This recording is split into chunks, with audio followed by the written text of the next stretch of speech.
जय हिंद दोस्तों। चलिए दोस्तों बात करते हैं इस एक और क्वेश्चन के बारे में। इस क्वेश्चन में एग्जामिनर ने कहा what is the sum of all natural number between 100 and 400 which are divisible by 13। यानी कि ऐसे कितने नंबर हैं जो 13 से डिविजिबल हैं, वो 100 और 400 के बीच में, उन सभी नंबरों का आपको सम बताना है। तो चलिए आइए इस क्वेश्चन को हैंडल करते हैं कैसे।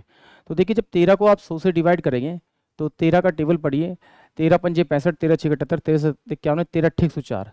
यानी कि इसका जो पहला नंबर आएगा 100 के बाद में वो 104 आएगा। तो अगला नंबर जो आएगा वो 117 होना चाहिए आपका। डॉट डॉट डॉट करके ऐसे ही आपका ये 100 से बड़े नंबर आने लगे। अब मुझे चाहिए 400 के बीच में, तो 13 से मल्टीप्लाई करेंगे, 13 या 39 यानी 10 बचेगा। तो जिसका लास्ट नंबर आएगा वो 390 आएगा। अब मुझे इसका क्या बताना है, सम बताना है। तो पहले मुझे इसमें पता होना चाहिए टोटल नंबर कितने हैं। उसको निकालने के लिए क्या करेंगे, हम इन दोनों डिजिट को आपस में सब्ट्रैक्ट करेंगे। तो जैसे ही सब्ट्रैक्ट करेंगे तो यहाँ पर आपका 104 आप इसमें से माइनस करोगे तो आपके पास बचेगा 6, ये 8 और ये आपके पास बचेगा आपका 2। ये आपके पास में नंबर बचा। इसको इनके कॉमन डिफरेंस से यानी कि 13 से डिवाइड कर दीजिए और इसमें +1 कर दीजिए, तो टोटल नंबर ऑफ टर्म आ जाएंगे आपके पास में।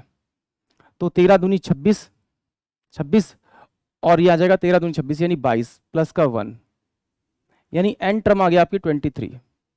ये मेरे पास n की वैल्यू आ गई। अगर आपके पास n की वैल्यू आ गई है तो अब आप इसका सम निकाल सकते हैं।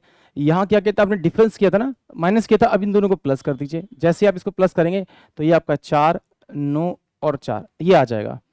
इन दोनों को जोड़ने के बाद टर्म से आप मल्टीप्लाई कीजिए 23 और बाय 2 कर दीजिए। तो ये कितना हो जाएगा आपका 2, 4 और ये 7। इसको 23 से मल्टीप्लाई कर दीजिए। तो इस क्या हुआ, 7 थे 21, 2, 4 थे 12, 13, 14, 1, 3 दूनी 6, 7। तो ये 7 दूनी 14, 4 दूनी 8, 1 9, 2 दूनी 4। इसको ऐड कर दीजिए तो 1, 8, 6 और 5। यानी कि ऑप्शन जो आपके पास होगा वो ए इस क्वेश्चन के लिए करेक्ट होगा। एक बार समझ लेते हैं एक्चुअली में क्या किया यहाँ पर। हमने कुछ नहीं किया, हमने क्या किया, पहले टर्म निकालने का फॉर्मूला लगाया an इजकल टू में a प्लस का n माइनस का 1 और d यहाँ पर, क्योंकि मुझे पहली टर्म मुझे 4 मिली, इनका बीच का डिफरेंस भी मिला और लास्ट टर्म भी मुझे मिल गई।